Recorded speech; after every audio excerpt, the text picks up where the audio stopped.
quarter and year. We'd think about next year, but only if we had to. This obsessive focus on today at the expense of tomorrow didn't make a lot of sense to me. Our business would perform well for most of a given year, and we'd hire 1,000 people to help us grow.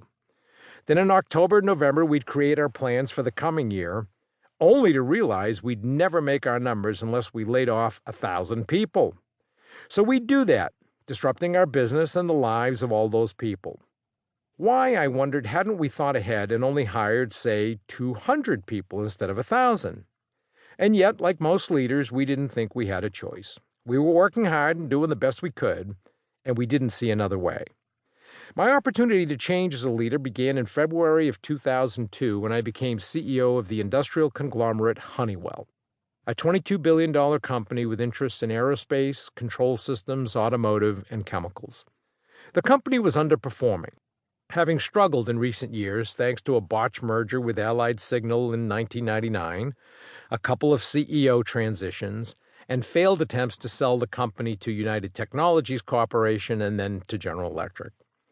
But from what recruiters, executives, and others had told me, and from what I could tell based on my own analysis, the company had some good businesses that had simply been poorly managed. Once someone stepped in, stabilized the organization, and focused on the future, Honeywell's performance would bounce right back. During my first months on the job, as I began to probe into the company and its operations, I discovered the company didn't have good fundamentals. It was all a facade. Honeywell was a train wreck and on the verge of failure. We had billions in unresolved environmental and asbestos liabilities, a woefully underfunded pension, an entrenched make-the-quarter mindset, an organization beset by cultural warfare, depleted leadership ranks, no process initiatives in place to make us more efficient, no globalization initiatives to help us grow in the rest of the world, significant underinvestment in new products and services, and the list went on and on.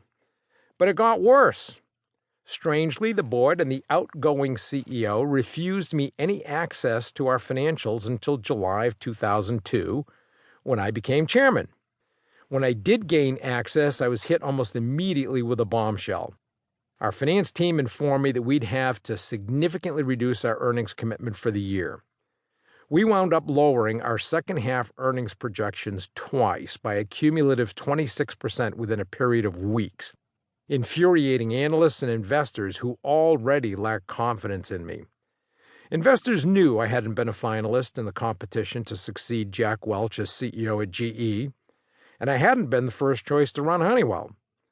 By reducing our earnings estimates so early in my tenure, and by having to do so not once but twice, I reinforced the investor community's worst fears that I was a lightweight and didn't have it in me to run a big company like Honeywell. Meanwhile, my own worst fears about Honeywell materialized as I probed why we had missed our numbers. It turned out that our accounting was unhealthy at best. No, we weren't doing anything illegal.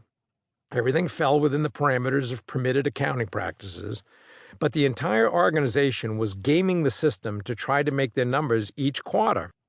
During the previous decade, for every dollar in earnings, we only generated 69 cents in cash, a fact that reflected aggressive bookkeeping. As a result, our leaders lacked a clear and honest picture of their businesses.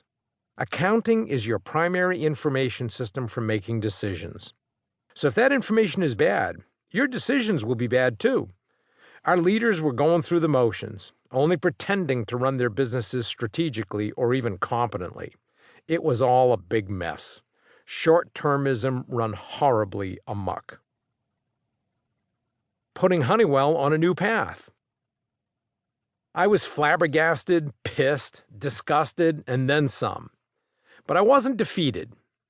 One day, in the heat of our financial mess, I turned on CNBC and heard the commentators lambasting me, opining that I wasn't equipped to run Honeywell.